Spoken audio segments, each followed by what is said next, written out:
মাগরিবের আজান দিয়েছে, কিছু সময় হলো। সূর্য পশ্চিম আকাশে ডুবেছে। মেহেরুন্নেসার রুম থেকে কোরআন তেলাওয়াতের সুর ভেসে আসছে। হেলাল সাহেব নামাজ পড়ে আহান আর আরিশাকে জিজ্ঞেস করলেন নামাজ পড়েছে কিনা। একসাথে দুজন বলল তারা নামাজ পড়েছে। হেলাল সাহেব আজ ড্রয়িং রুমে বসেছেন। একে একে সবাইকে নিজে ডেকে নিয়ে আসলেন। আস্তে ধীরে সবাই ড্রয়িং রুমে আসলো। হেলাল সাহেব মাঝ সোফায় বসে ইসরাতকে তার পাশে বসার জন্য ডাকলেন। ইসরাত ওনার পাশে গিয়ে বসলো। এক পাশে ইসরাত আর অন্য পাশে অনিকা বসলো। দুহাত প্রসারিত করে হেলাল সাহেব জড়িয়ে ধরে রাখলেন নিচের বাহুতে দুজনকে। নুসরাত এসে হেলাল সাহেবের সামনে সোফায় বসলো। তার এক পাশে এসে আহান বসলো, অন্য পাশে আরশ বসলো। আরিশা এসে আরশের গা ঘেঁষে আরশ এক হাত দিয়ে ছোট বোনকে বাহুডোরে বন্দি করলো। নুসরাত চুপ করে বসে রইল। আহানের পাশে সাদিয়া বসলো। আনিকার পাশে সৌরভী ও ইরহাম বসলো। হেলাল সাহেব সচরাচর সন্ধ্যাবেলা বই পড়েন। আজ ড্রয়িং রুমে সবাইকে নিয়ে গল্পের আসর বসাবেন, এই জন্য রুম থেকে বের হয়ে আসছেন। নুসরাতকে তার পাশে এসে বসার জন্য বললে সে বলল সে ঠিক আছে এখানে। তোমার পড়াশুনো কেমন চলছে? জি ভালো। আজ এখানে বসলাম নতুন বউকে কিছু উপহার দেওয়ার জন্য আর তোমাদের সাথে কিছু গল্প করার জন্য।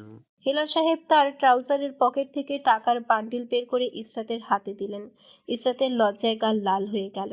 টাকাগুলো নিতে না করলেও হেলাল সাহেব জোর করলে হাতের মুঠোয় ভরে দিলেন। হঠাৎ বাবাকে টাকা দিতে দেখে আরশ ভ্যাবাচ্যাকা খেল। ভুলে গিয়েছিল নতুন বউকে কিছু দিতে হয়। আরশ পকেটে হাতের টাকা ছাড়া কিছু পেল না। একে বড় ভাইয়ের বউ, তার উপরে ছোট বোন, দুই সম্পর্কে দুটো গিফট দেওয়া তো বাধ্যতামূলক। ট্রাউজারের পকেট থেকে টাকা বের হলো মাত্র 10,000-এর মতো। আরশ তা দিয়ে দিল ইসরাতকে। মাত্র 10,000 টাকা? আর বেশি দেওয়া উচিত ছিল না তোর আরস। পকেটে দিয়েছি বাবা, পরে দিব, পেন্ডিংয়ে থাক। ইসরাত রাজি তো? ইসরাত মাথা নাড়ালো।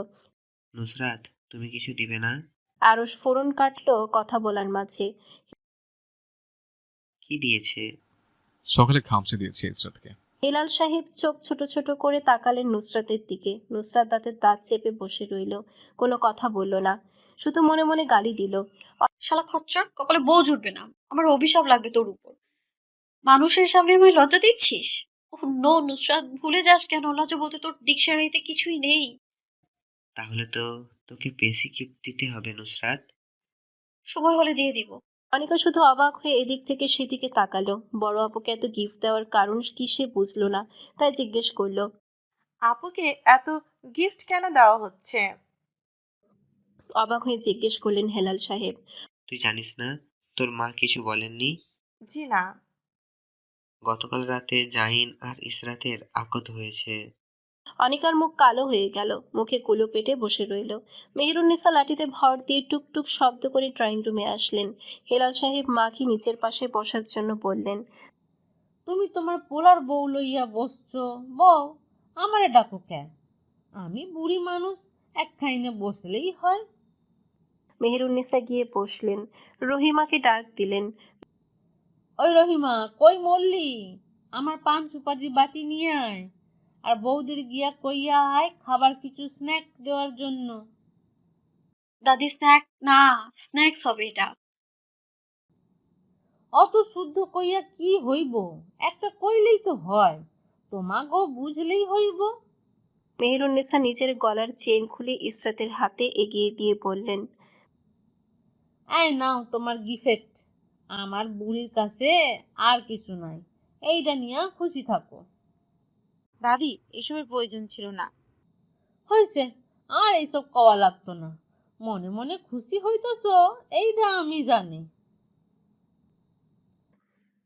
ইসরাত কথা বলল না। হেলাল সাহেব উঠে দাঁড়ালেন।